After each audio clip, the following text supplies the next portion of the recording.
Everyone, I am so sorry that I couldn't be there with you tonight. I'm quite busy working on this new music project, but I just wanted to say a quick hello and thank you all so very much for all your support on Dickinson over the last 3 seasons.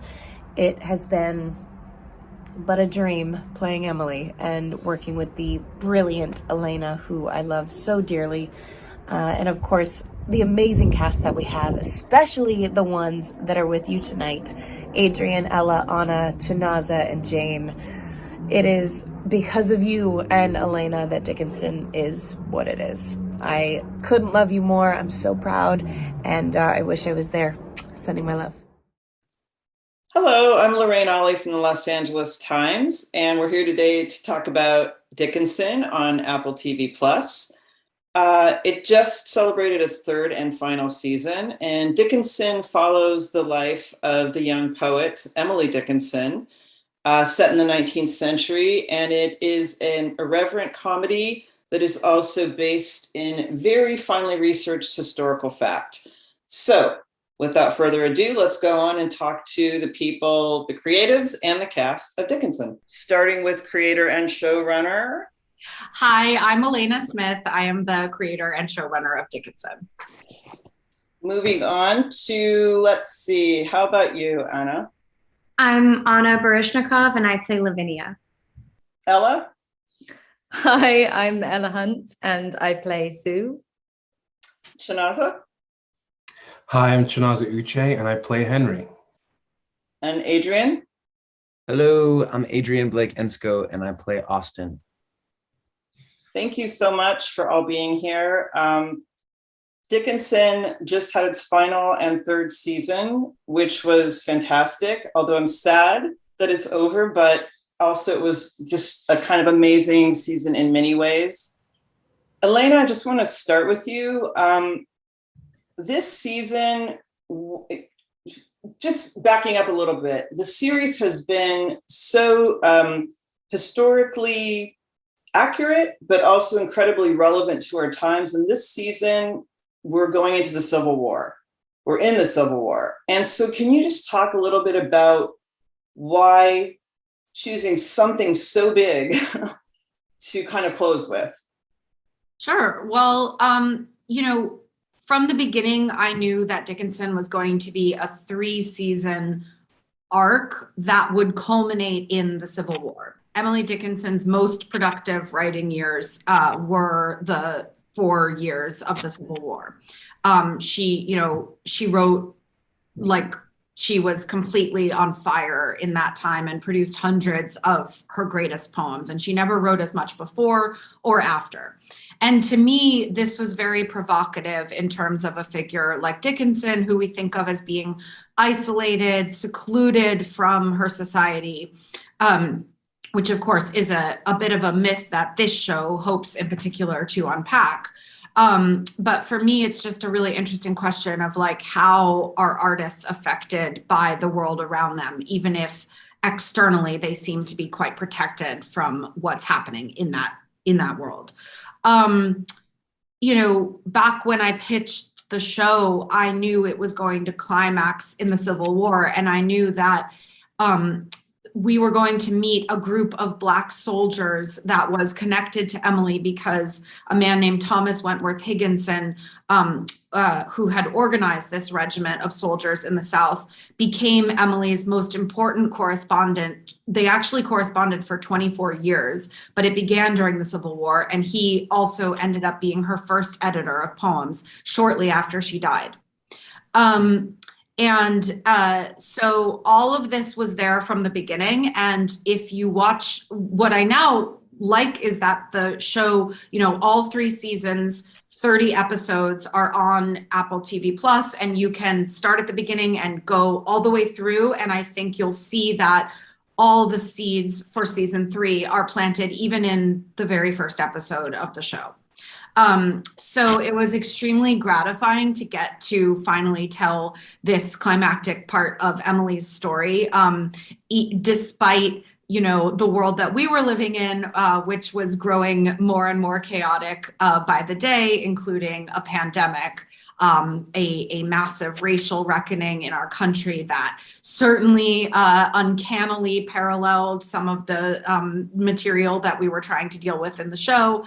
And, just the general chaos of trying to tell a story together. So it was really, I think, in many ways our most difficult season to pull off, but also the one that I think made us all feel the best about the work that we were doing. Well, Chinaza, your character Henry had the most interesting arc this season as well, because here he had, run this abolitionist paper, and then he's actually going to South Carolina. Can you just talk a little bit about that? Because it's really gets to a lot of issues of what we're dealing with now about facing America's history and kind of a racial reckoning. Yeah, I feel like one thing through the 3 seasons, I think one thing that Alena captured and offered through Henry was somebody trying to figure out what to do with their voice in relationship and like a reflection to Emily, different person, different situation, but a similar question. And I think through the 3 seasons, Henry tries different attempts. And in the 3rd season, he finds himself on the battlefield and has to decide, what is he willing to give for freedom, for his family? And yeah, I can't think of a more timely time to land in that kind of question. And he goes down south as a teacher, but of course, as any good teacher, he learns from the people he meets, and that's part of his journey. And I think the idea too of the difference between the way that the North and South is seeing things, even between the Black soldiers and Henry coming down, that was also interesting, Yeah, I think Henry's really cool, both up north and down south. But the Southern soldiers seem to feel a little different. But Henry knows in his heart that he's really cool. But it was a cool exploration of like, this country's so big. You know what I mean? That there are so many different Americas. And this season also allows Henry to come into contact with a different one. And also hilarity ensues from that. Which I think is a great example too of where the method of this show, which is actually to be extremely faithful to the facts and do a ton of research and a ton of specific uncovering of, these different cultures, these different paradoxes that exist, that becomes a way of shining a light on our actual lived experience today, whether that's about race, gender, sexuality, ambition, art, being an artist, having a family. All these things were just as complicated in the 1860s as they are today. And in a weird way, I feel like the history that the show gets into, which is all quite well researched in and of itself, it's not for the sake of knowing the history that we do it. It's for the sake of shining the light back on ourselves and seeing how complex our experiences are today. Yeah, and I think you really see that too. I'm going to go between Ella, Adrian, and Anna, all of you here, because all of your characters are also not even just trying to find their voice, but figure out their place. And they're faced with these societal expectations. For instance, Lavinia, I should be married. I really should be married. I'm going to be a spinster. I'm going to be miserable. But Sue is married and a mother, totally exhausted and miserable. And then, Austin is supposed to be a man and fighting in the war, but I want to, nurture my son. And so it's like all of these expectations and you all grappling with them gets to expectations of gender, of all of this. So if you guys can just talk about that, because I think it's so interesting and again, relevant right now. Yeah, I was going to say it's like such a timeless conflict, that like society's expectation of me versus me at my core. And I'd say, like, especially this season, it was such a delight to watch Sue, this very repressed character who's dealt so intensely with the restraint of society and the restraint of her place in society. As someone who's like close to impoverished when we first meet her, like her entire family is dead. She's really terrified of being destitute, and the way that impacts her, and watching her come into this season and stepping into what she wants for her life, and her queerness and her love for Emily, and what she wants for herself as a mother. It was really so special to play that for me now in 2020 as well, because I felt like I was going through a similar moment in my personal life of allowing myself to be who I wanted to be and not feeling, I guess, repressed by expectation. So yeah, it does feel so timeless to me, these storylines that Alena has allowed us to play within.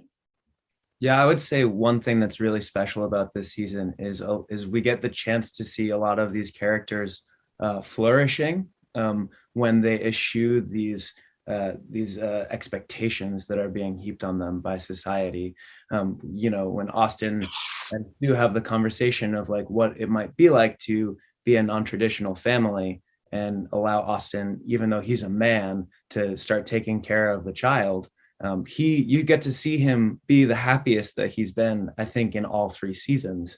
And so it's, I think we're constantly, there are many ways that we are failed, even in our modern context, by the expectations that society has on us. And it's really exciting to be able to see the characters kind of this season be like, I mean, we're still fighting them. There's still conflict, but that was one of my favorite parts of the season for sure. Yeah, and I think part of what the show does is challenge everyone's expectations about what Emily Dickinson's life might have looked like. And for me, at least, a huge part of that was how also unconventional and strange her family was. Even though she had this kind of traditionally patriarchal pressure from her father, who had released literature about what he thought a woman's place was in society, you also had Lavinia, who was also not married, also very idiosyncratic, and as was described as speaking with kind of a strange vernacular and having, nights on end sitting on a guy's lap in her living room. And you have Sue and Emily, their incredibly close relationship. I mean, the Dickinsons as a whole were a very strange, unconventional group of people in a lot of ways. And I think, Emily seems like such a fluke in the system. How could a woman in this time period have created all of this incredible work? And you just start to get to peek at the kind of permission structure and strange support system that the Dickinsons themselves created for her. Well, and I do want to say, given that this was a show that when it first came out, was met with a lot of, I think, raised eyebrows and skepticism about, why would you take Emily Dickinson and make her into this crazy, rebellious, more sort of like radical or wild figure than she was. And that reaction was most often coming from people who didn't actually know anything about Emily Dickinson other than the received myth. And one of the most gratifying sort of conclusions to this whole experiment for me is that our show has actually been able to give a pretty massive gift to the Dickinson Museum in Amherst, which is Emily Dickinson's house. And is a place that I visited right when I was beginning to work on the show, and I've formed a really special relationship with over the time of making it. And the museum is closed for renovation, but when it reopens this summer, it will be reopening with huge amounts of our set props and costumes. So Emily's actual house is going to be refurbished with the creation that we made.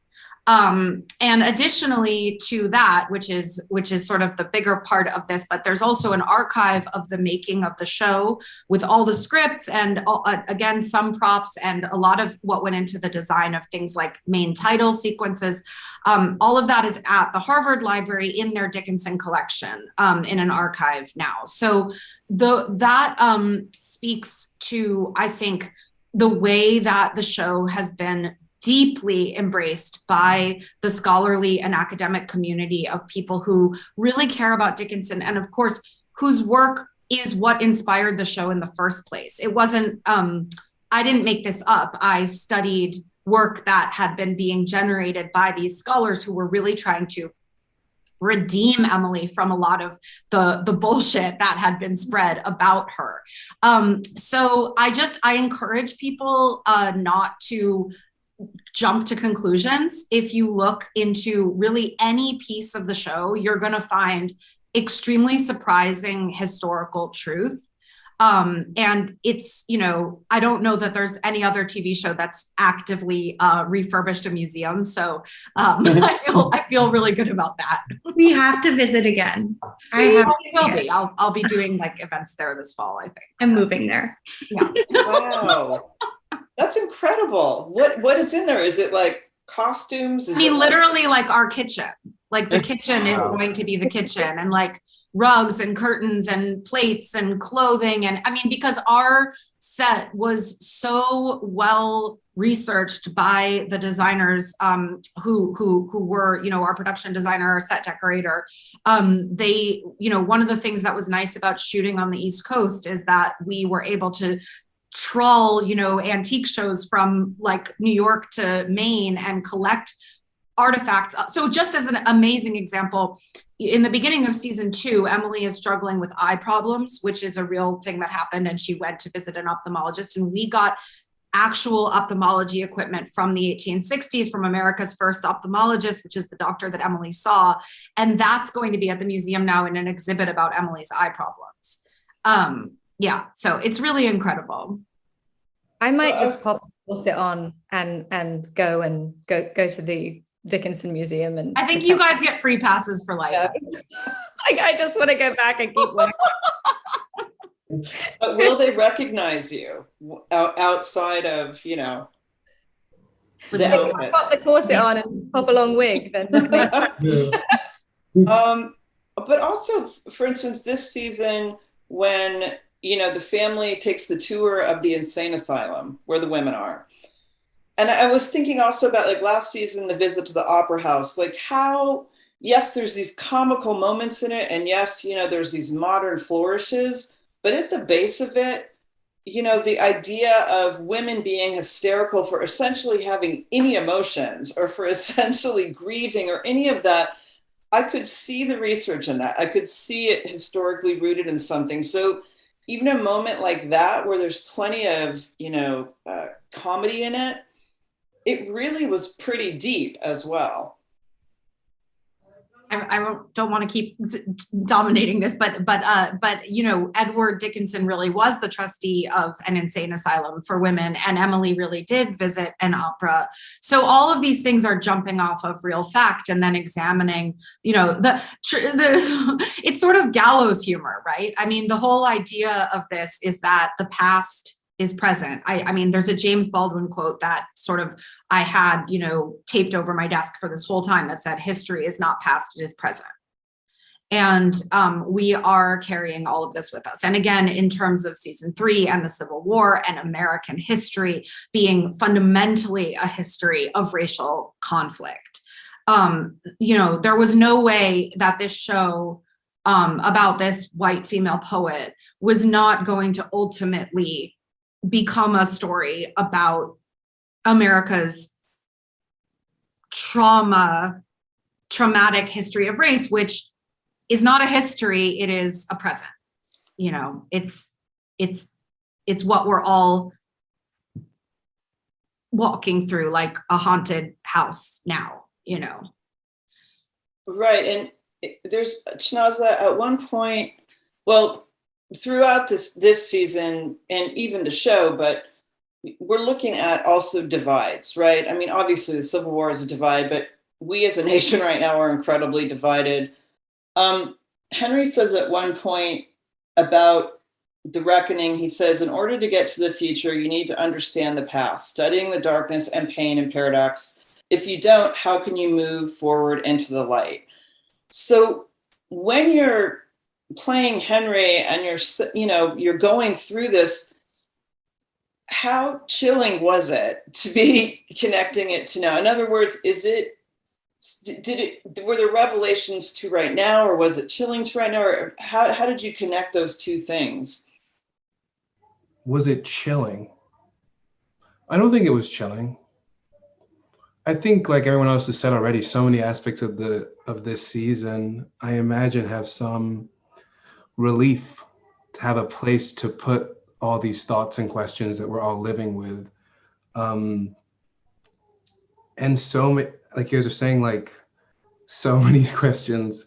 I don't know, I think silence is more chilling. I feel like what has been attempted to be done to Emily Dickinson and what the show's been fighting is a silencing of who she was in her three-dimensionality. So I think any opportunity to share where people really are is a relief, and also probably really funny and strange and weird, because people are never just like plain and boring. And I think the show does a great job of being like, hey, they were people just like you, and hopefully that is an alarm clock, but also some relief to be like, I see myself, I feel myself, I see my questions, maybe you can breathe a little easier afterwards. That's beautifully said, Chinaza. Thank you so much for, I think it's true. It's like these conversations can be so hard that it can be a desire to just not have them. But then we're all stuck in our own perspectives and not connecting, which especially, I mean, it's funny to be having this even over Zoom, so much of what we had to do to make season 3 had to happen over Zoom. The entire writer's room was over Zoom.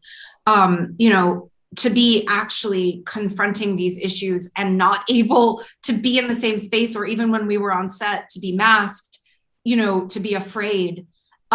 It's been very hard. It's really taken a toll. And I think that our work survived it, but I really look forward to a time when we can put our arms around each other and have, to move through this stuff face to face. Yeah, I have to say, certainly to me, it was such an immense comfort to be able to come to Dickinson in the midst of the pandemic, in the midst of what we were going through as a society and just on personal levels, to be with a group of creatives that we all knew and trusted so deeply, and to get to go through this, or to get to go through a chapter of this together, had so much meaning and so much comfort. One of the most emotional days of shooting, and one of those moments when 2021 at that point. What year is it? What was it? 2020? One of those years. Was mirroring what we were doing so eerily was the 5th episode of the season, the sing-along, because it was such a challenge, a logistical challenge to shoot us all being in the same room singing together during COVID. And it was one of the more technically difficult days.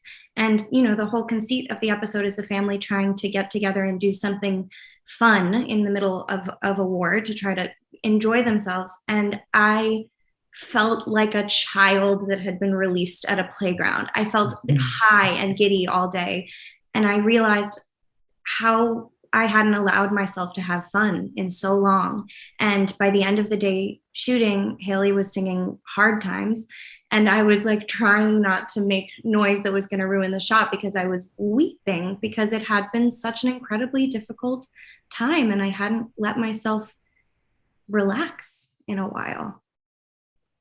And the camera broke that day, which always adds a little something else. And also, I think Austin says something to this effect. sometimes it's hard to separate your own sorrow from the sorrow of society. So what is it that you're feeling and what is it that's going on outside the door? And again, like those moments get to it so well of like the pressures outside versus what's going on inside. And I think the show so wonderfully kind of reflects that. I mean, we all exist in a social framework. We make the decisions that we make, either in accordance with or against what society is telling us to do, and we're all always feeling things together as much as we want to try to put ourselves and each other in little boxes. I totally can relate to what Anna is saying about that being such a release when we were able to sing together against all odds. It was like so much pent up that had been with us throughout the last year that was finally coming out. And it was just such a beautiful, beautiful thing to be able to be in this space. This was my first art making project back from the pandemic. And there were obviously a lot of logistical hurdles, but it was incredible to be surrounded by all of these people, like Ella said. And if we can just talk a little bit about the combination here, and it's almost like we've gotten used to, because this is the third season that we're talking about, but putting the modern vernacular, modern music, mixing modernity with pop culture, with the 19th century. This show is so wonderfully unique in the way that Dickinson has been able to combine all those things and not be self-conscious about it and be wonderfully irreverent, but still be respectful. Well, I think that the thing is that there, we've now, that's not a new thing to have pop music in a period context, right? But what we do with it on Dickinson, there's intentionality about it. We're saying something through the kind of cognitive dissonance. The music on the show is basically the opposite of the corsets. The costumes, the production design, all of that is impeccably period. And that's the constraints that Emily and her peers are trapped in. But the music is like a straight shot of her consciousness and other people who are like Emily, who feel trapped in their circumstances, which is every character played by the people here. That's that soul demanding to move forward, demanding, to escape from the conventions of society. So, and the same as the language, when somebody on the show speaks more period, it means they're more stuck in the old ways. And when somebody speaks more contemporary, it means they're pushing up against that. And so there is, like I said, we're making a point. It's a dialectic between the past and the present. It's not, it's not just a soundtrack, like it's an active part of creating the feeling of Dickinson. I never would have wanted to make a straightforward historical biopic of Emily Dickinson, because to me that would be incredibly boring. It has nothing, I don't like, what I'm trying to talk about is our lives now. And, the ways that our lives now still feel constrained by 19th century expectations. And to Alena's point about the language, that experience as an actor, at least for me, meant that I felt like I was constantly engaging with the project of the show. I was never only able to just play a scene without parsing apart what Alena was saying through the scene, because the text was so rich and there were so many options in terms of demeanor to play it closer to the period or to really run with something modern and to kind of choose the moments to do that. And I've said it to her millions of times, but that's what made it the most incredibly, just a gift as an actor to get to do. Well, thank you so much for talking about Dickinson. And I guess one last question. What are you going to miss the most? Alena's scripts, I think, to go off what Anna was just talking about, like to play characters and to play within material that is this rich and expansive is such a privilege, and it's an honor to have represented characters on screen that perhaps haven't been represented before, or we're just in a new chapter of our journey as filmmakers at the moment, where finally we're getting to see these stories that haven't been told. So to get to be part of that, to me, has meant such a huge amount. Yeah, I think in line with that, my dad was the primary caretaker in my family, and so it was really fantastic to be able to see that arc happen in this season of the show. That meant a lot to me. But I will say that probably the biggest thing that I'll miss, besides all of my wonderful castmates and hanging out with Alena, is the costumes, because I really got to embrace my inner fancy boy. The incredible costumes that were assembled over all of the seasons. Shout out to Jen Muller, our costume designer from the last 2 seasons was awesome. Thank you. I mean, not to be selfish, but I'm just gonna miss Lavinia. I love my own character. I really do. I really do. It was such a rare opportunity to get to play with being a bit more of a character actress than I tend to get to at this age. And she was just endlessly delicious to me, and I miss her already. I miss Lavinia too. Just gonna say my answer is Lavinia also. I'll just add that this is I'll miss the journey of it. Like, it was an insane chunk of years, and I know that I personally grew so much, and like we all did, and these were big years that we shared together. So it's a crazy thing. It's wild.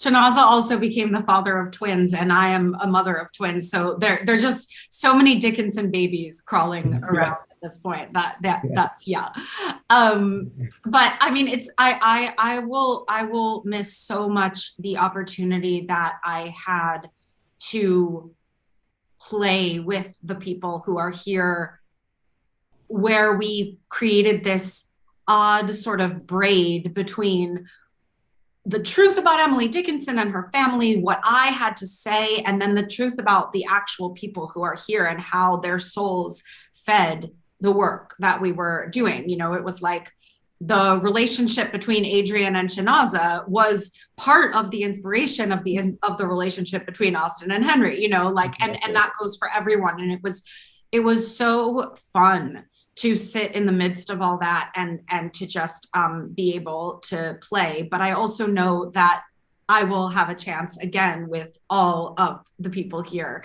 to work in that way, because I think when you find people that you connect with and that you that you work in the same way with, why would you ever give that up? I mean, out of all of it, like, that's the point, you know. What'd you say, Ella? We're going to hold you to that. You've now said it on something that You heard it here. You heard it here. Thank you so much.